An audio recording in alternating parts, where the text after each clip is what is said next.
आपल्या YouTube चॅनलवर तुमच्या सगळ्यांचं खूप खूप मनापासून स्वागत। आणि मागे मला 2-3 वेळेस असे कमेंट आलेले होते आणि आता एका ताईंनी विचारलं की तू मेकअप करायला कुठले प्रोडक्ट वापरते, तर मी आज तुमच्याबरोबर मी मेकअप करायला कुठले प्रोडक्ट वापरते ते शेअर करणार आहे। असे मी सध्या काय केलंय, ट्रे मध्ये असे टाकून ठेवले आणि ड्रॉवर मध्ये ट्रे ठेवलाय जेणेकरून त्याच्यावरती धूळ वगैरे काही जाऊ नये। मी खूप कॉस्टली असे प्रोडक्ट वापरत नाही। स्किन केअर करणं खूप गरजेचं असतं आणि स्किन केअर साठी आपण हे जे काही प्रोडक्ट वापरतो, मग फेस वॉश असेल, मॉइश्चरायझर असेल, सनस्क्रीन असेल, मी हेच सांगेल की तुमच्या स्किनला जर कुठले प्रॉब्लेम असेल किंवा नसेलही तरी पण तुम्ही एकदा त्वचारोग तज्ञ डर्मेटॉलॉजिस्टला कन्सल्ट करा आणि तुमचा स्किन टाईप कोणत्या टाईपचा आहे, कोणत्या प्रकारचा आहे, त्यानुसार तुमचे डॉक्टर तुम्हाला प्रोडक्ट सजेस्ट करतील। आणि मी खरोखर तुम्हाला कळकळीची विनंती करून सांगते की तुम्ही हे कराच। माझ्याकडून थोडं दुर्लक्ष झालं होतं, त्याचेच परिणाम हे की गेले 5 वर्ष झालं हे पिगमेंटेशन झालंय मला आणि ते जात नाही, म्हणून दुर्लक्ष अजिबात करू नका असं मी सांगेल। हो, तुम्ही मला माझं स्किन केअर नाही, माझे मेकअप प्रोडक्ट विचारले होते, पण सॉरी, ते सांगणं खूप गरजेचं आहे म्हणून मी सांगितलं। मेकअप करण्याआधी मेकअप प्रायमर लावणं खूप गरजेचं आहे, तर मी लॅक्मे ॲब्सोल्यूट मेकअप प्रायमर हे मी वापरते। तुमच्याकडे जर प्रायमर नसेल तर तुम्ही अलोवेरा जेलचाही वापर करू शकता। डिपेंड करतं की मी कशासाठी तयार होते। मला जर एखादं छोटंसं काही असेल फंक्शन, खूप जास्त मला मेकअप नाही करायचा आहे, लॅक्मेची 9 to 5 cc क्रीम आहे, तिच्याने मी थोडीशी ती क्रीम अप्लाय करते आणि मग तिच्यावर कॉम्पॅक्ट पावडर लावून घेते आणि मग बाकीचा मेकअप करते। पण जर मला हेवी बेस करायचा असेल की छान वाटला पाहिजे, लग्न समारंभ, एखादा कार्यक्रम, तर एले गर्लचं कन्सिलर आहे माझ्याकडे, एले गर्लचं, हे मी माझ्या पिगमेंटेशनवर लावते। नंतर मेबलिन फिटमीचा 115 माझा शेड आहे, हे फाउंडेशन मी अप्लाय करते। हे फाउंडेशन अप्लाय केल्यानंतर पिगमेंटेशन असेल तर ते खूप लवकर लपलं जात नाही। थोडंसं मी हे कन्सिलर आहे, हे पण मेबलिनचंच कन्सिलर आहे, 22 सँड माझा शेड आहे, तर ते मी पिगमेंटेशनवर, फोरहेड, नोजबोन इथे थोडंफार लावते आणि याच्याने मी माझा बेस करते जेव्हा मला हेवी बेस करायचा असतो। त्यानंतर कॉम्पॅक्ट पावडर सध्या माझ्याकडे लॅक्मेचीच 9 to 5 आहे, परंतु मध्ये बराच काळ मी लॅक्मेची रोज लूज पावडर, जी की बरीच अफोर्डेबल आहे, ती मी वापरल्या लागोपाठ 3-4 बरण्या काय बोलते मी, 3-4 त्या डब्या, तर छान आहे, ती पण अफोर्डेबल आहे आणि छान आहे, तर ती पण वापरली। तर ही पण कधी मी फिटमीचे घेते, आता ही लॅक्मेची आहे, तर ही मी कव्हरेज साठी ही कॉम्पॅक्ट वापरते। बेस केल्यानंतर आपण आपल्या चेहऱ्याला कंटोर करतो, राईट। कंटोरिंग साठी मी शुगरचं कंटोर वापरते गेल्या बऱ्याच टाइमापासून, हे बघा, चेहऱ्याला शेप देण्यासाठी। त्यानंतर ब्लश साठीही मी शुगरचंच ब्लश वापरते। हे पुष्कळ दिवस जातात हे प्रोडक्ट, जरी थोडे कॉस्टली असले तरी। तर शुगरचं हे ब्लश पॅलेट आहे, हे मी वापरते ब्लश साठी। आय शॅडो, हे ब्लश पॅलेट आहे ऍक्च्युली माझ्याकडे, मेबलिनचंच आहे। यातले शेड तुम्ही बघू शकता मी किती खतरनाक पद्धतीने वापरले आहेत, 2 तर खाली झाले। तर हा जो लास्ट शेड आहे ना, माझ्या लिटिल फिंगर जवळचा पिंकिश शेड आहे, हा मी मोस्टली आय शॅडोला वापरते, कारण तो कुठल्याही कलरच्या कपड्यांबरोबर जातो। अदरवाईज माझ्याकडे अजून आय शॅडो पॅलेट आहे, पण मी ट्रेमध्ये फक्त त्याच वस्तू घेतल्या आहेत ज्या मी तयार होताना वापरते। बाकी सगळे मेकअप प्रोडक्ट मी नाही घेऊन बसले, कारण की मला तुम्हाला सांगता यावं की मी कुठले प्रोडक्ट वापरते। माझ्या आयब्रोज फील करायला मी माझ्याकडे मासचं आयब्रो पॅलेट आपण याला म्हणू शकतो, जे की तुटलेलं आहे, पण मी त्याला रबर लावून टाईट ठेवते आणि त्याच्यामध्ये 2 शेड आहे, ब्राऊन आणि ब्लॅक, त्या दोन्ही मिक्स करून अँग्युलर ब्रशच्या हेल्पने मी माझ्या आयब्रोज फील करते। हे माझ्याकडे लॅक्मेचं काजल आहे, तर मी याच्यानेच माझ्या वॉटरलाईनला काजळ लावते आणि ह्याच काजळ पेन्सिलने मी आयलायनर पण ह्याच काजळ पेन्सिलने लावते। मला हे इझी वाटतं। मागे मागे आपल्याला प्रॅक्टिस हवी म्हणून मी काही काळ लिक्विड आयलायनर पण वापरलं, पण हे जास्त इझी वाटतं, पटकन असं खूप असं नाही करावं लागत, पटकन लावता येतं, पांगाय बिंगायचा पसरायचा प्रश्न राहत नाही, तर मी हेच आयलायनर वापरते। इथे माझ्याकडे स्विस ब्युटीचा मस्कारा आहे, हा मस्कारा मी माझ्या आय लॅशेसवर लावते। स्विस ब्युटीची लिप लायनर पेन्सिल आहे, तिच्याने मी माझ्या लिप्सला, ओठांना लाईन आउट करून घेते। इथे माझ्याकडे लॅक्मेच्या लिपस्टिक आहे 9 to 5, वेगवेगळ्या डिफरंट शेड आहे यांचे। मला मोस्टली पिंकिश शेड आवडतो, मला माहिती, मी नेहमीच सांगते। हा बघा, एकदम नॅचरल कलर सारखा, ब्राऊन आहे, जरा जास्तच ब्राऊन आहे, ही मी इतकी नाही वापरत। लिप बाम माझा हा बराच जुना आहे आणि आता संपला हा. ऑर्डर केला मी, आला पण आहे. मिंत्राचं पार्सल माझं आलंय, पण मी म्हटलं की अजून ते मी वापरलं नाही तर ते का दाखवू. तर हेच वापरत होते. याचं नामोनिशान मिटलेलं आहे. मला नाही माहिती कुठल्या कंपनीचं आहे. इव्हन ते करीनाचं आहे की तिला बर्थडेला वगैरे आलंय ते पण माझ्या लक्षात नाही. मी बरेच दिवस स्विस ब्युटीचं लिक्विड हायलायटर वापरलं, जे की खूप अफोर्डेबल आहे, म्हणजे बऱ्यापैकी स्वस्त आहे आणि खूप छान देखील आहे. पण करीना जेव्हाही आमच्या दोघींची भेट होते आणि ती माझे मेकअप प्रोडक्ट बघते, म्हणते मम्मा तू हे वापरते. ती असं नाही म्हणत डायरेक्ट मी हे घेऊ का, मम्मा हे तू वापरते, मम्मा हे तू वापरते. आणि मी तिला प्रत्येक वेळेस हेच सांगते. माझ्या ठिकाणी कुठली आई असंच सांगेल की बेटा तुला काय पाहिजे तू त्यातून घे, माझ्यासाठी मी मागवून घेईन. असंच झालं. आता मी पुण्याला गेले तेव्हा तिला मग ती बोला म्हटलं घे, तर तिने मग ते घेतलं. मी हे अगेन लॅक्मे ॲब्सोल्यूट तर हे हायलायटर मागवलंय. त्याचा जरा पिंकिश शेड होता आणि छान होतं ते. हे मला एवढं आवडलं नाही. हे फार असं व्हाईट व्हाईट आहे हायलायटर. तर मी फक्त मॉइश्चरायझर लावलंय चेहऱ्याला. आपण जस्ट बघू. छान आहे, असं नाकाचा शेंडा चमकवायला वगैरे ठीक आहे. सध्या माझ्याकडे ते लॅक्मे ॲब्सोल्यूटचं हायलायटर सध्या मी वापरते. स्विस ब्युटीचं मेकअप फिक्सर अगेन खूप स्वस्त आहे, अफोर्डेबल आहे आणि हे मी बऱ्याच काळापासून वापरते. हे मी लॅक्मे ॲब्सोल्यूटचं क्रीम कन्सिलर मागे मी शेअर केलं होतं शॉर्ट मध्ये. तर तुम्हाला जर पिंपल स्पॉट किंवा डार्क सर्कल असतील डोळ्याभोवती तर तुम्ही हे वापरू शकता. खूप छान बेटर ऑप्शन आहे लॅक्मे ॲब्सोल्यूट क्रीम कन्सिलर. तर मी हे येले गर्लचं वापरते, कलर करेक्टर किंवा मग हे दोन्हींपैकी एक माझं पिगमेंटेशन लपवायला. कप रिम्यूव्हर पण मी लॅक्मेचंच मागवलंय. ऍक्च्युली एवढे लॅक्मेचे प्रोडक्ट का झाले तेही सांगते.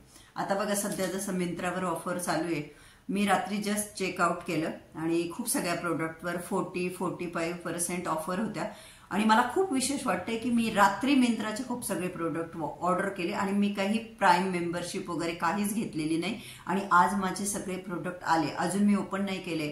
तर मी तुम्हाला हेच सांगेल, मला माहितीये आपण बायका पैसे असले तरी काटकसर करण्याचा प्रयत्न करतो. माझ्यावरून मी सांगते, की आपल्यावर असं काही दबाव नसतो, काही प्रेशर नसतं की तुला इतकेच पैसे खर्च करायचे किंवा तुझं इतकंच बजेट आहे.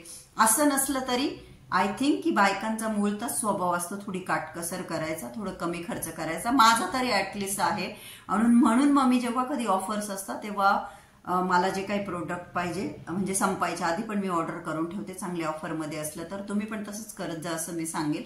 आणि लॅक्मेचे एवढे सगळे प्रोडक्ट काय, मध्यंतरी लॅक्मेवरून बघा मी कपडे पण घेतले होते. लॅक्मेवरून कपडे घेतले होते, ओ माय गॉड.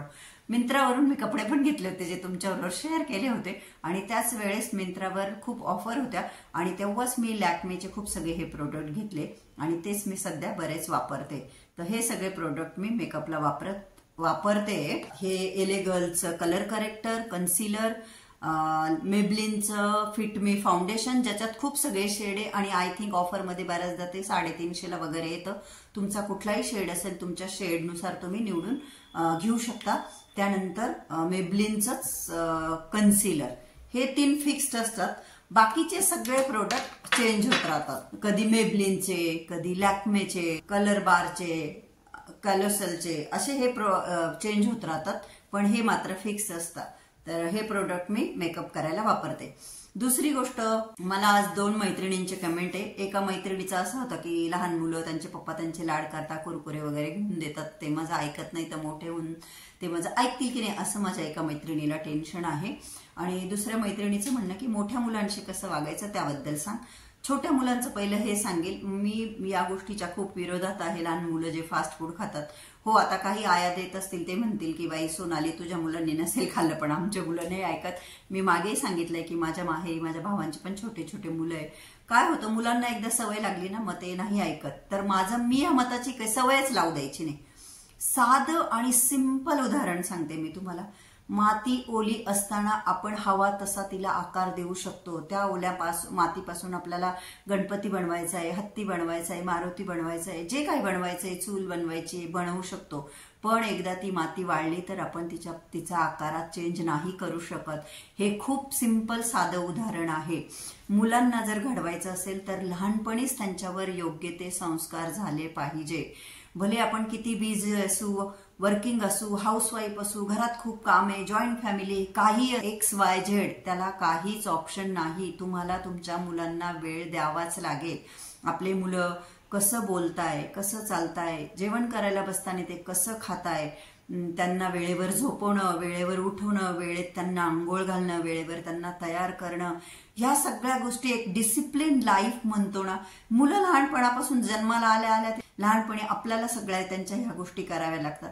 ह्या जर आपण एक प्रॉपर टाइम मॅनेज करून जर करत गेलो ना, की ह्या वेळेत हे झालंच पाहिजे, ह्या वेळेत हे झालंच पाहिजे, तर ती त्या मुलांना आपोआप सवय लागते. आणि आपलं ते काम आहे की त्या गोष्टींवर लक्ष देणं, की त्याच्यात चेंज होता कामा नये. मुलं वेळेवर उठली पाहिजे, वेळेवर झोपलं पाहिजे, त्यांनी वेळेवर खाल्लं पाहिजे, चुकीच्या गोष्टी मुलांनी केल्याच नाही पाहिजे. तुमच्या पहिल्यांदा जेव्हा लक्षात आलं का मूल काहीतरी खोटं बोलतंय, एखाद्याचं नाव घेतलं, मारून आला, नाही सांगतोय, त्यावेळेस आपलं काम आहे का आपण मुलाला सांगायचं की नाही बेटा, हे बघ तू असं खोटं नाही बोललं पाहिजे, खोटं बोललं की बाप्पा पनिशमेंट करता. आपण असं सांगतो ना, बाप्पा रागवता, बाप्पा पनिशमेंट. बऱ्याच ठिकाणी सांगता भूत आलं, भूत तुला घेऊन जाईल, बाबा तुला घेऊन जाईल.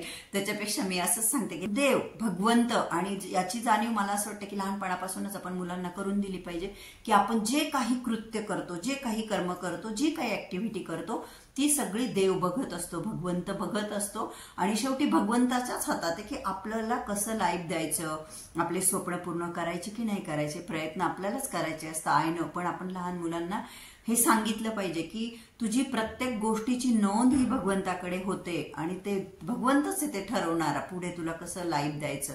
म्हणून तू खूप विचार करून वागलं पाहिजे, खोटं नाही बोललं पाहिजे, कुणाला नाही मारलं पाहिजे, चुकीच्या गोष्टी नाही केल्या पाहिजे. हे आपण लहानपणापासून मुलांना हे संस्कार केले ना, तर ते आपोआपच चांगले घडतात असं मला वाटतं. आणि त्यांना वेळ दिला पाहिजे. त्यांच्या प्रत्येक गोष्टीकडे आपण म्हणतो ना, जातीने लक्ष घातलं पाहिजे. अभ्यास केला पाहिजे, नीटनेटकेपणा. स्कूलमधून आल्यानंतर त्यांनी त्यांचे पायातले काढलेले शूज त्यांनी असे, नाहीतर बघते मी बायकांचे लाड, बुटं कुठं मुलांचे, सॉक्स कुठं, स्कूलच्या बॅगा कुठं, आया मुलांना शाळेत घेऊन चालतात तर त्या बॅगा आया नाही. आपल्याला आपलं मूल सगळ्यात जास्त प्रिय असतं आणि बॅग्स खूप जड असतात, आय नो. तरी पण जेव्हा ते घेण्यासारखे होतात, त्यांना जीवनामध्ये तुम्ही कुठपर्यंत त्यांना साथ देणार आहे, त्यांना त्यांचं ओझं त्यांनाच उचलायचं आहे. त्यांना उचलण्यासारखं असेल, एवढं काही जड नसेल, त्यांच्या बॅग त्यांना उचलू द्या. त्यांना शाळेतून आल्यानंतर जागेवर शूज काढणं, शूज सॉक्स व्यवस्थित ठेवणं, बॅग व्यवस्थित ठेवणं, आल्याबरोबर लगेच युनिफॉर्म चेंज करणं. खूप मुलं दिवसभर त्या युनिफॉर्ममध्ये असतात, मग नाही ना, आल्याबरोबर लगेच युनिफॉर्म त्यांनी चेंज केला पाहिजे, हातपाय धुवून स्वच्छ कपडे घालून. या सगळ्या खूप बारीक बारीक गोष्टी आहे ऍक्च्युली, पण ह्याच खूप महत्वाच्या असतात. आणि मला असंच वाटतं की ह्या सगळ्या ज्या गोष्टी आहे ना लहानपणाच्या, मुलांच्या भाषेकडे सुद्धा खूप आया लक्ष देत नाही की मुलं कशी लँग्वेज बोलताय, तर त्या गोष्टी खूप मॅटर करतात. तर मी तुम्हाला कळकळीची विनंती करून हेच सांगेल, तुमचे मुलं लहान असतील, नातवंड असतील, भाचे असतील, जे कोणी असतील, त्यांच्याकडे आत्ताच लक्ष द्या. कारण मी माझ्या डोळ्यांनी पाहिलेले उदाहरणं आहेत. एकदा मुलं मोठी झालं की ते तुमचे काही ऐकत नाही. त्यांच्या पुढे तुम्ही जीव ओतून टाका, रडा, गागा, भांडा, मारा, हुसकून द्या, काही करा, ते सुधरत नाहीत.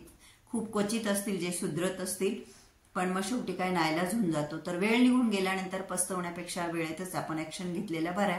आणि हो, जे मुलं मोठे त्यांच्याशी कसं वागायचं, तर ठराविक एजमध्ये मुलं नाही समजून घेत. त्यांना आपण त्यांच्या चांगल्यासाठी सांगत असतो, पण त्यांना वाटतं की आपण नुसतं त्यांना ज्ञान देण्याचं काम करतो, आपण त्यांना लहान समजतो. अशा सिच्युएशनमध्ये पण असतात मुलं. पण आपलंच काम आहे त्यांना समजून सांगणं, प्रेमाने नाहीच कोणी ऐकू लागलं तर थोडंसं दमदाटीने. मार हा पर्याय नाही, मुलांना मारायचं नाही. मी तरी लहानपणी थोडेसे फटके दिले असतील मुलांना, पण माझ्या मिस्टरांनी कधीच मुलांना हात सुद्धा लावला नाही. तर मार हा काही पर्याय नाही, मुलांना मारून मुलं सुधरत नाही. पण धाक हा असलाच पाहिजे. आणि घरामध्ये आई आणि वडील एक असं हे ठेवलं पाहिजे ना की एकाला कुणाला तरी मुलं खूप घाबरले पाहिजे. एक तर वडिलांना, एक तर आईला. कोणाला एकाला घाबरलेच पाहिजे पेरेंट्स मधून. आणि दोघंही सॉफ्ट असले मग तर गेलंच, मग मुलं खूप फायदा घेतात. तर आईने असं बाबांना सांगितलं, पप्पांना सांगितलं, पप्पा रागवतील, पप्पा ओरडतील, पप्पा आल्यावर मारतील तुला, असं एक धाक असतो तो, नाही का. भले प्रत्यक्षात पप्पा काही ना करो, पण जेव्हा आई असं म्हणते म्हणजे मुलांना थोडंसं हे वाटलं पाहिजे चुकीच्या गोष्टी करायला. बाकी त्यांनी काही हट्ट केला चांगली गोष्टीसाठी त्यावेळेस पण त्यांना लगेच हो म्हणतोय लगेच घ्या आणि द्या असं नाही. त्यांना कळालं पाहिजे की आपल्याला कुठली गोष्ट पाहिजे तर त्याच्यासाठी थोडंसं वाट पाहायला त्यांनी शिकलं पाहिजे. हो बेटा घेऊ आपण, नेक्स्ट संडेला घेऊ, नेक्स्ट मंथमध्ये घेऊ, आत्ता नाही घेऊ शकत, तुझ्या बर्थडेला घेऊ. म्हणजे त्याच्याने काय होतं, जरी आपली आत्ता घेण्यासारखी परिस्थिती पण लगेच नाही, मग ती मुलांना सवय लागते की आपण तोंडातून शब्द काढताच आपल्याला वस्तू मिळते. तर आपणच जबाबदार आहोत. मी तर हेच म्हणेल, ज्या कोण आईवडिलांचे मुलं राग नका मानू, सॉरी, पण वाया गेले ना तुम्हीच कुठंतरी कमी पडलात असंच मी म्हणेल. तर आपण लहानपणापासून लक्ष घालून त्यांच्यावर संस्कार केले पाहिजे आणि मोठे झाल्यावर त्यांच्याशी त्यांच्यासारखं व्हा. प्रत्येक गोष्ट आपलीच त्यांनी ऐकलं पाहिजे असं काही नाही, कधीतरी आपणही त्यांचं ऐकलं पाहिजे. त्यांना कुठे फ्रेंड्सच्या बर्थडेला जायचंय, मूव्हीला जायचंय, तर प्रत्येक वेळेस नाही नाही म्हणायचंय. एकदा नाही म्हणा, दुसऱ्यांदा हो म्हणा. लक्ष ठेवा आपल्या मुलांचे फ्रेंड्स कसे, मुलगी असेल मुलगा असेल, त्यांचं फ्रेंड सर्कल कसं आहे, ते कुठल्या मुलांबरोबर राहतात, बसतात, उठतात, त्यांच्या फ्रेंडशी तुम्ही कॉन्टॅक्ट ठेवा ना. घरी आले असं नाही, आले त्यांचे फ्रेंड चालले नाही, तुम्ही इंटरॅक्ट करा ना. काय नाव बेटा तुझा, कुठला आहे, काय करते मम्मी, काय करता पप्पा. त्यामुळे त्यांच्या फ्रेंड्सचं बॅकग्राऊंडही तुम्हाला लक्षात येईल. तुम्ही जर माझे प्रतीकचे जे फ्रेंड्स आहे किंवा करीनाचे फ्रेंड्स आहे त्यांच्याशी जर माझं गप्पा मारणं बघाल, मी एकदम फ्रेंडसारखं त्यांच्याशी गप्पा मारते, जोक वगैरे करते. तर आपले मुलं कुठल्या मुलांबरोबर बसतात उठतात त्याच्यावरही आपलं लक्ष असलं पाहिजे. प्रत्येक गोष्टीसाठी नाही म्हणू नका. त्यांना ते जर कुठल्या गोष्टीचा हट्ट करताय तर ते का करताय हे जाणून घेण्याचा प्रयत्न करा. त्यात तुम्हाला काही चुकीचं वाटतंय तर ते समजून सांगा की तुम्ही का नाही म्हणताय किंवा त्याच्यामध्ये काय मायनस पॉइंट आहे, कसं नुकसान आहे त्याच्याने, म्हणून मी का नाही म्हणते हे त्यांना पटवून द्या. तुम्ही प्रेमाने पटवून दिलं तर पटवेलच, त्यांना नक्कीच पटेल. अशा मोठ्या सुद्धा अशा लोकांच्या सहवासात ठेवा मुलांना की जेणेकरून त्यांना चांगल्या गोष्टी शिकायला मिळतील. कधी जर तुम्हाला वाटतंय की नाही बुवा आता मुलगा आहे किंवा मुलगी ऐकतच नाही, अशा वेळेस अशी कोणी व्यक्ती तुमच्या ओळखीची, नातेवाईक म्हणा, फ्रेंड सर्कलमध्ये म्हणा, जी की तुम्हाला वाटतंय की खूप छान पद्धतीने समजू शकता, तर काहीतरी असे सिच्युएशन घडून आणा. मी केलंय या गोष्टी, खरं सांगते तुम्हाला, की एखाद्या गोष्टीसाठी मुलाला कन्व्हिन्स करणं, मग आपलं नाही ऐकते, मग एखादी वेल एज्युकेटेड पर्सन असेल किंवा एखादा एक्सपिरियन्स पर्सन असेल त्या व्यक्तीच्या सहवासात आणा आणि असं आयडिया थोडंसं टेक्निक वापरून चर्चा वगैरे. मग कधी कधी काय होतं, मुलांना आई वडील बोललेलं नाही कळत, पारक्याने सांगितलेलं कळतं, असं असतं ना कधी कधी. तर असं करा, पण त्यांना असं डायरेक्ट विरोध नका करू. डायरेक्ट विरोध केला ना तुम्ही, बाहेर जाऊ नको, पिक्चरला जाऊ नको, फ्रेंड्स बरोबर राहू नको, हे करू नको, ते करू नको, मग ते तुमच्यात आणि त्यांच्या नात्यामध्ये दुरावा निर्माण होतो. आपल्याला ते नाही करायचंय. आपल्याला नाती जवळ आणायची आहे, प्रेम वाढवायचंय, गोडवा वाढवायचा. इतकं का वाढवायचं आहे की त्यांनी प्रत्येक गोष्ट तुमच्याशी शेअर केली पाहिजे. प्रत्येक गोष्ट, ईच अँड एव्हरीथिंग त्यांनी तुमच्याशी शेअर केलं पाहिजे. तो बॉन्ड तुम्ही करू शकता. तर त्याच्यासाठी तुम्हाला एफर्ट्स घ्यावे लागतील आणि खूप आहे ऍक्च्युली बोलण्यासारखं. मग व्हिडिओ खूप मोठा होईल. मेन पॉइंट जे मला वाटले ते मी आज तुम्हाला या व्हिडिओमध्ये सांगितले. आय होप की तुम्हाला ते हेल्पफुल वाटले असतील. हेल्पफुल वाटले असेल तर व्हिडिओला लाईक करा. अजून तुमच्या काही शंका असतील, काही प्रश्न असेल, एनी टाइम तुम्ही मला विचारू शकता. माझ्याकडे जे नॉलेज आहे ते मी तुम्हाला देईल. आता तुम्हाला सगळ्यांना आवडतं माझ्या मुलांशी बॉन्डिंग आणि म्हणून तुम्ही विचारता आणि म्हणून मी माझे अनुभवच तुम्हाला सांगते. हेच होते माझे एक्सपिरियन्स. आय होप की तुम्हाला आवडले असतील. तर चला ठीक आहे, आजचा व्हिडिओ आवडला असेल तर व्हिडिओला लाईक करा. चॅनलला अजून सबस्क्राईब केलं नसेल तर प्लीज आपल्या सुपर मॉम या चॅनलला सबस्क्राईब करा. आणि आजचा हा व्हिडिओ बघितल्याबद्दल तुम्हा सगळ्यांचे मनापासून खूप खूप धन्यवाद. Thank you so much. Love you all. Bye bye. Take care. आणि हो, मध्यंतरी काही मैत्रिणींना वाटतं की मी अस्पष्ट बोलते वगैरे काही, तर मला माहित नाही. मला हा खूप वर्षांपासून प्रॉब्लेम आहे. मी जेव्हा एकसारखं बोलायला लागते ना, मध्ये मध्ये एखाद्या वर्डला माझी टंग स्लिप होते. ते का आय डोंट नो, बट हे होतं माझ्या बरोबर.